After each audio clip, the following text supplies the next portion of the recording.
Aeribu habitait la planète Aerobuti 17, qui appartenait à un petit système stellaire d'un bras spiral de la Voie lactée, nommé Aerahu, une petite étoile comme beaucoup d'autres, située à 1400 années-lumière du Soleil. Aeribu ne ressemblait pas aux humains, il avait 4 bras comme tous les habitants de Aerobuti 17. En revanche, comme les humains, il avait 2 jambes, mais des pieds un peu plus grands. Sur Terre, il aurait chaussé du 78. Si la planète Aerobuti portait le numéro 17, c'est parce que c'était la 17e planète plus proche de l'étoile. Elle n'était pas beaucoup plus éloignée que la Terre du Soleil, mais il y avait 16 planètes très proches de l'étoile. Aeribu était un spécialiste des étoiles.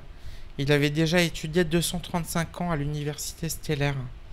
Les années ne correspondent pas à celles de la Terre, leur planète tournant 80 fois plus vite autour de leur étoile que la Terre.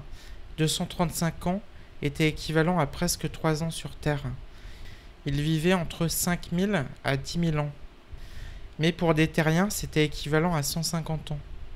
Sur cette planète, ils avaient la chance de ne pas avoir des gens corrompus, industriels et pharmaceutiques qui vivaient sur la maladie des autres, donc les gens vivaient plus longtemps et vivaient plus heureux. Aeribu passait son temps à scruter les étoiles. Depuis une dizaine d'années, il travaillait pour la Société de surveillance des événements spatiaux. Et ce jour, le 84e du mois de Murjiu, il vit une étoile qui se comportait très étrangement. C'était une étoile hyper rapide, rien de très nouveau, sauf que celle-ci se dirigeait droit vers eux. Ce qui l'a le plus surpris, c'est qu'il ne l'ait pas détectée avant. Cette étoile était très froide, sa température de surface de 1700 degrés ne la rendait pas très visible, pas très lumineuse. Alors Aeribu a commencé à faire des calculs sur cette étoile. Il se rendit compte que cette étoile avait une vitesse complètement dingue, environ 230 millions de km/h, environ 75 000 fois plus rapide qu'une balle de fusil. Mais le pire était à venir. L'étoile fonçait droit sur eux, et d'après les calculs qu'il a faits, l'impact pourrait avoir lieu dans moins d'un mois terrestre, soit environ 80 mois de Aerobuti 17. Une urgence absolue. Même si sur Aerobuti 17, ils étaient une civilisation un peu plus avancée que la Terre, ils n'avaient pas non plus des technologies permettant de déplacer une planète de son orbite autour de son étoile. Autrement dit, ils étaient condamnés à se faire percuter par cette étoile hyper véloce. Aeribu était choqué quand il a fait cette découverte. Il avait beau refaire les calculs encore et encore, ça se dirigeait bien vers eux. Mais à force de refaire les calculs, en affinant, il s'est rendu compte que cette étoile n'allait pas les percuter, mais allait passer à environ 250 millions de kilomètres de Aerobuti 17. La planète n'allait pas être anéantie par cette étoile, mais un autre problème de taille a émergé. Elle allait passer tellement près qu'elle risquait de faire sortir la planète de son orbite. Une étoile, elle entraîne des perturbations gravitationnelles bien plus fortes. Aeribu a fait travailler des collègues pour être sûr de ses calculs. Tous trouvaient la même chose. Cette étoile allait passer entre 230 et 280 millions de kilomètres de Aerobuti 17. Alors Aeribu a averti son gouvernement planétaire de la menace que représentait cette étoile. Le gouvernement savait encore moins comment il fallait réagir. Il ne voulait pas en parler dans les médias pour ne pas effrayer la population. C'est aussi et surtout qu'il n'avait aucune idée de comment réagir à cet événement. Aeribu affina ses calculs dans les jours suivants et s'aperçut de quelque chose de terrible. La planète Aerobuti 4 était en pleine trajectoire de l'étoile au moment où elle serait là. Et ça, c'est absolument terrible. Ça veut dire qu'il va être très difficile de savoir quel va avoir l'impact de l'étoile hyper véloce sur la planète Aerobuti 4. Et surtout, quelle trajectoire va prendre l'étoile hyper véloce après l'impact avec Aerobuti 4. Aeribu se rend compte que c'est un cauchemar absolu. Il n'est pas sûr que son peuple va pouvoir survivre des événements à venir. Aeribu, en parlant avec des membres du gouvernement, Il décide de ne rien révéler à la population, mais Aeribu culpabilise. Même s'il est bien conscient qu'ils ne peuvent rien faire à ce qu'il s'en vient, il a du mal à ne pas alerter ses concitoyens. Aeribu passe les jours suivants à étudier d'où vient cette étoile hyper véloce, et il se rend compte qu'elle vient du centre de la Voie lactée. Il semblerait qu'elle faisait partie d'un système d'étoiles doubles, et que son étoile sœur ait été mangée par un trou noir, Sagittarius A étoile, et qu'elle ait été projetée à très grande vitesse loin du trou noir. Aeribu se dit que si après avoir percuté la planète Aerobuti 4, cette étoile hyper rapide leur fonçait dessus, se pourrait-il qu'elle puisse se protéger, lui et sa famille, en se réfugiant dans un souterrain de l'autre côté de la planète, de l'autre côté de l'impact où ça devait arriver. Et il se met à faire des calculs et encore des calculs. Et il aboutit toujours à la même conclusion. Si l'étoile hyper véloce se dirige réellement vers eux, le choc sera tellement puissant qu'aucune forme de vie ne pourra y survivre. Le choc sera d'une puissance telle qu'aucun organe de leur corps ne pourra encaisser le choc. Aeribu est choqué, il ne sait pas du tout comment réagir. La seule chose qu'espère Aeribu, c'est qu'une fois l'impact fait avec la planète Aerobuti 4, que cette étoile parte dans une direction qui ne leur serait pas fatale. Et ce gros choc devrait modifier la trajectoire de l'étoile hyper véloce. Donc il y a des chances pour qu'elle ne se dirige pas vers eux. Le peuple des Aerobuti ne vit que sur 3 planètes de ce système, Aerobuti 16 à Aerobuti 18, Aerobuti 17 étant leur planète d'origine. Autant Aerobuti 16 est assez proche de Aerobuti 17, autant Aerobuti 18 est très éloigné. Ces planètes tournent autour de leur étoile à des vitesses différentes sur des orbites différentes. Pour passer de l'une à l'autre, il faut attendre ce qu'on appelle des moments favorables. Et ça se produit assez rarement. C'est à ce moment-là qu'un certain nombre de fusées partent pour faire un aller-retour.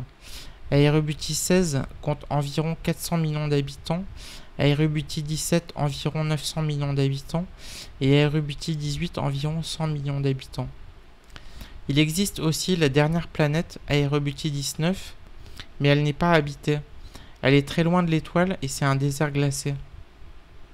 Aeribu est inquiet parce que même si Aerobuti 17 échappait à l'étoile hyper rapide, Aerobuti 16 et 18 pourraient être dans la trajectoire de cette étoile furieuse. Tous ont de la famille ou des cousins sur ces 2 autres planètes. Aeribu voudrait pouvoir protéger les habitants de ces 3 planètes, mais rien qu'il ne puisse faire technologiquement parlant pourrait les protéger. Déplacer une planète demanderait une énergie colossale, et ils n'ont ni les technologies ni le temps de mettre en place des solutions avant que ça arrive. Les jours passent, l'étoile hyper véloce se dirige dangereusement vers le système Aerobuti. À de nombreuses reprises, Aeribu ajuste ses calculs, et aucun doute, l'étoile hyper véloce va entrer en collision avec la planète Aerobuti 4. Maintenant, la question c'est de savoir si la planète va être impactée plutôt à gauche ou plutôt à droite, et ça change tout.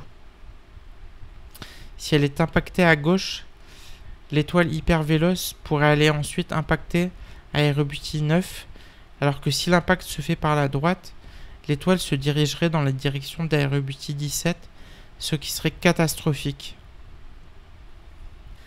La veille de l'impact, Aeribu refait encore une fois les calculs pour savoir plus précisément ce qu'il va se passer. Et là, il est un peu rassuré. L'impact devrait se faire légèrement à gauche d'Aerobuti 4, ce qui veut dire que la planète Aerobuti 17 sera épargnée par l'étoile moribonde. C'est seulement à ce moment-là que les médias sur la planète Aerobuti 17 parlent de collision avec Aerobuti 4 et l'étoile hyper véloce. Les habitants sont terrifiés. Ils voient désormais 2 soleils dans leur ciel.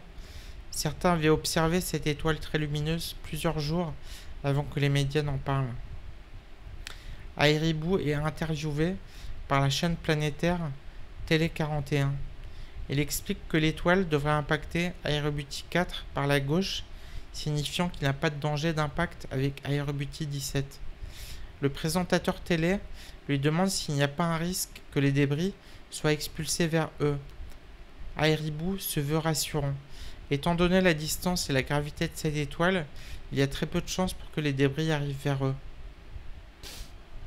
Alors qu'on est à 2 heures de l'impact, Aeribu refait ses calculs et se rend compte que la planète Aerobuti 4 va être impactée légèrement sur le côté droit, contrairement à ce qu'il pensait. Il se rend compte qu'il a oublié de prendre en compte la gravité de la planète Aerobuti 2 qui se trouve très proche de leur soleil. Aeribu panique. Si l'impact se fait côté droit, c'est absolument terrible. Quelques minutes avant l'impact, de nombreux astronomes regardent ce qu'il se passe. La scène est effrayante. C'est un peu comme s'ils regardaient s'ils allaient mourir ou pas. Vient le moment précis où l'étoile hyper véloce percute la planète Aerobuti 4. C'est extrêmement violent. La lumière est 100 fois plus forte que la lumière de leur étoile habituelle. Même si les habitants regardent dans le sens opposé, ils sont encore aveuglés. Beaucoup courent dans n'importe quel sens en criant, pensant que la fin du monde est venue. Mais au bout de quelques minutes, la lumière extrême reçue commence à diminuer. Aeribu refait des calculs et se rend compte avec un certain soulagement que l'étoile hypervéloce ne va pas les percuter. En revanche, elle va passer non loin d'eux et se pose la question d'un dérèglement orbital. Ça serait absolument terrible. Et c'est ce qu'observe Aeribu dans ses calculs. Bien que l'étoile hypervéloce ne les percutera pas, elle va dévier leur trajectoire orbitale. C'est absolument terrible. Ils ne savent pas du tout où leur planète va aller. Les heures passent et Aeribu refait calcul sur calcul. L'étoile hypervéloce se dirige un peu à gauche d'eux. Elle devrait passer à environ 20 millions de kilomètres. Si l'étoile passait à plus de 100 millions de kilomètres, l'impact sur leur orbite serait négligeable. Mais là, 20 millions de kilomètres, leur orbite va être fortement impactée. Au bout de quelques heures, l'étoile hypervéloce se rapproche dangereusement de Aerobuti 17. Elle ne se dirige pas directement sur eux, elle va passer légèrement à gauche. Au moment où ça se produit, Aeribu n'arrête pas de faire des calculs. Aerobuti 17 va modifier sa trajectoire orbitale. C'est une catastrophe imminente. Aeribu contacte plein de médias et leur demande d'expliquer la situation aux habitants et de se préparer à une sortie d'orbite de leur étoile et d'expliquer que s'ils quittent le système stellaire AERA-U, ils vont perdre la chaleur et de la luminosité et l'avenir de la planète est très incertain. L'agriculture va être impactée fortement et il va devenir difficile de se nourrir. Les habitants de Aerobuti 17 se concertent et envisagent à 85% la cryogénisation. 15% refusent, mais ils s'exposent à une mort lente, faute de quoi se nourrir. Et le manque de luminosité va aussi entraîner une dépression au niveau psychologique. Mais 15% des habitants souhaitent aller dans ce sens. Le gouvernement bienveillant de Aerobuti 17 met en place rapidement des centaines de millions de lits cryogénisés. Ce sont juste des lits normaux, mais placés dans plein de bâtiments maintenus à moins 250 degrés. Aeribu aussi a décidé de se faire cryogéniser. Tout le monde devrait se réveiller dans 7 millions d'années au voisinage de l'étoile Aerobuti U. Et ils ne savent pas s'ils vont pouvoir se satelliser autour de cette étoile. Mais ils se dirigent presque droit sur elle, ça semble jouable. Ils espèrent que leur vitesse sera assez réduite pour se satelliser autour de cette étoile. Après un consensus planétaire, ils décident que 5% des cryogénisés devraient se réveiller 1000 ans avant d'arriver pour essayer de diriger la planète vers le bon endroit pour se satelliser. Et ça marche. Ils parviennent à mettre en place des propulseurs pour faire bouger légèrement la planète dans la bonne direction. Tous les calculs leur disent qu'ils vont dans la bonne direction. Environ 2 ans avant d'arriver, ils réveillent des centaines de millions de cryogénisés. Il fait déjà bien plus chaud et c'est bien plus lumineux. Ils sont maintenant très proches de l'étoile Aerobuti U. et 2 ans plus tard, ils se rendent compte qu'ils sont sur une bonne trajectoire autour de cette nouvelle étoile. C'est fou parce que ceux qui ont dormi 7 millions d'années ont l'impression d'avoir dormi 10 heures. Ils se réveillent juste à un autre endroit, dans un autre paradigme, dans une autre situation, presque dans une autre dimension. Mais ce qu'ils n'imaginaient pas, c'est de rencontrer une autre civilisation. Une planète de ce système est habitée par un peuple, les Aoiti, et ils sont beaucoup plus avancés technologiquement et vont les recevoir avec plaisir. Un peu à la manière d'un Homo sapiens sapiens qui rencontrerait des Néandertaliens et qui voudrait les aider. Ça pourrait paraître surréaliste, mais c'est ce qui s'est passé. Et le plus étonnant, avec des enfants non seulement viables, mais très épanouis. C'est fou comment, parfois un cataclysme stellaire peut produire de bonnes rencontres.